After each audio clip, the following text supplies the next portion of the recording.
I am Tony Parker from the San Antonio Spurs. I'm Paul George of the Indiana Pacers. I'm Nick Young. I'm tuning in to Kicks on Court. Hello everyone, welcome back to Kicks on Court Weekly Recap. I'm your host George Kill, and on today's show, we give you a behind the scenes look at the Kobe 9 Experience launch. Plus, we introduce our new Viewpoint segment for December and find out from various Cleveland Cavs what a Kyrie Irving signature shoe would encompass. But first, let's take a look at what happened on the retro front. Al-Farouq Aminu donned the Olympic Air Force 180 perfectly with the Pelicans home unis. Tyshawn Taylor debuted the Adidas Mutombo Retro, and DeMarcus delved into 2006 with the wear of the Black Cat 4s. Wes Johnson brought out a black and white Crazy 97. Carmelo donned a 1.5 PE in the Battle of New York. Tony Roten opted for elephant print, and Nick Young wore the Oreo 5 and the Cool Gray 3 with yellow laces. Earlier this week, we got the opportunity to attend the Kobe 9 Experience launch in LA. At the event, the Kobe 9 Elite featuring Flyknit was introduced for the first time, and on hand to detail and discuss the new shoe was Kobe Bryant himself, CEO of Nike Mark Parker, and Kobe 9 designer Eric Avar. We got a chance to converse with the latter about the design aspects of Kobe's latest shoe. Take a look. Kobe is incredibly intense, very competitive, very detail-oriented individual and player. And the way he plays the game is the way he wants to be involved in the design and innovation process. And what he expects of himself, he expects of us. So, it's definitely intense, that way. But it's, I'm a competitive person also, so we just feed off one another. I mean, I love that. I mean, he pushes us. And he's constantly pushing design and innovation. Kobe's really liked the lunar line.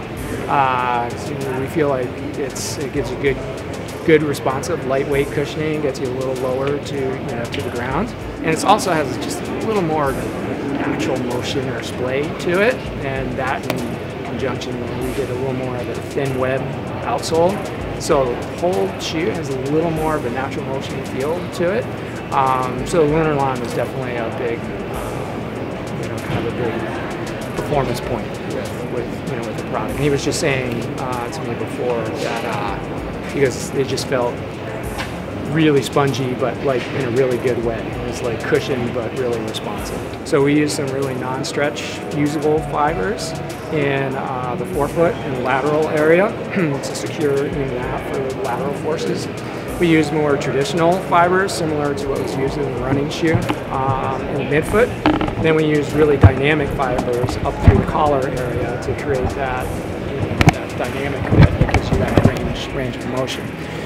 So it's really the combination of both the fibers and the type of stitches we use. So we use really tight stitches in the forefoot. We used moderate stitches in the midfoot, and then just simple dynamic stitches in the collar. Now, with the Prelude series kicking off tomorrow, we also asked Avar to define each shoe in the Kobe line with one word. Oh man.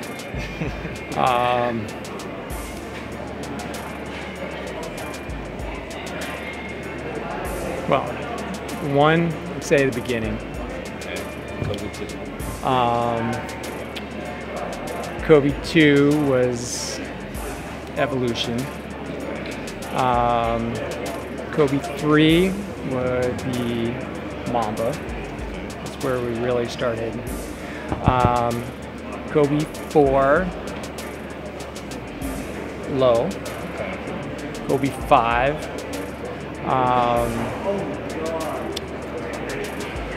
aggressive. Kobe 6,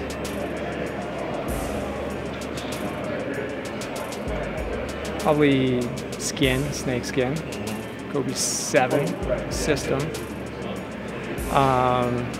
The 8, responsive. And the 9, you want the 9 too? I'll say a little more revolution. Yeah. Okay. Earlier, we witnessed some surprises on the retro front, but let's now take a look at the latest in new sneakers. Chris Paul sported a Chroma CP37 ID. Jared Jack and J.R. Smith laced up new KD6 IDs, while Durant himself brought out a stunning silver and navy pair. Aaron Aflalo recorded a career high of 43 points in an all-blue Crazy Light 3 low. Mr. Westbrook wore a new 28 SEPE, and both DeJuan Blair and Draymond Green brought out new LeBron 11 IDs to the hardwood. Now, in regard to new sneakers, one player who consistently wears some of the greatest Hyperdunk PEs is Kyrie Irving. The man they call Uncle Drew has given us different looks at the 2013 model throughout the first month of the season. But what if he were to one day step out of the Hyperdunk and don his very own signature model? What would it look like? High top or low top? Zoom or air? We asked a number of his teammates who know him best. Some low. Oh, definitely high top. That'd be definitely high top. I don't wear low top. I'd say high top. I mean, I haven't seen him wear low top yet, so probably say high top. I think everybody's going for the low top thing right now, so just switch it up something different. I guess it'll be a high top. The shoe that he has right now with the K on top, like, I think he likes that a lot. High top. Really high top.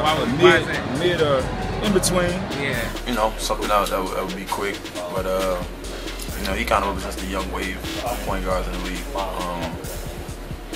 You know, he's probably the youngest of the group, and you mentioned kind of the elites. So, crazy colorway. I love shoes that have 3 colors. You know, a lot of shoes they come out with more recently only that dominant color and the supporting color. I kind of like that third color factor. He's on top of his game, something you know that all the kids want to wear. Not something not too plain. You know, he's a different kind of dude, so yeah, I don't know. That's a tough one right there. Yeah. You know, he's a little different, so he like different stuff, so yeah, that's tough. Gotta be Zoom. I mean, I just think in the history of the product, you know, Zoom is always something that was great for guards. You know what I mean? I think that'd be something great for him to spearhead. Yeah. Last month, we placed the emphasis on one-on-ones being worn on court in our custom corner. For December, it's all about you guys, the viewers, by way of our Viewpoint segment. Each week, we'll ask a hot topic question about a relevant topic either in the Kicks on Court world or stemming from the show. In today's case, I'm sure many of you have your own takes on what a Kyrie Irving signature would look like if Nike were to create one. So leave your own descriptions in the comment section below, and we'll run through a few of them in next week's episode. In today's case, I'm sure many of you have your own takes on what a Kyrie Irving signature would look like if Nike were to create one. So leave your descriptions in the comment section below, and we'll run through a few of them in next week's episode. Now, obviously, the players are switching it up each and every week, but it's now time to check out my Fave 5 of your Kicks on Court. Orion Vang rocked the Nightmare Adidas D-Rose 3, J3PZ03 wore the Space Jams on court, while Bud Bundy went with the Citrus Air Jordan 9. PL Montoya 21 laced up the Cheetah Kobe 7, and coming in at number 1 is Jay Mason, rocking the Nike Shox Ups Jermaine O'Neal PE. As always, thank you guys for watching, and tune in each and every Friday for your Kicks on Court updates here. I'm your host, George Kill, and before we close, check out our Heat highlight of the week. J.R. Smith and his impressive KD6 ID drops Sean Livingston with a simple crossover. Come on, dude. Kid is now the definitive voice here in Brooklyn, although, of course, if the team continues to struggle, he's more solely responsible as well. I did not realize what a move by J.R. Smith. I didn't realize that Jason was that involved with branding and merchandising, but Lawrence Frank is Jason's head coach with the Nets, and the kid aggressively recruited Frank to join him on the bench.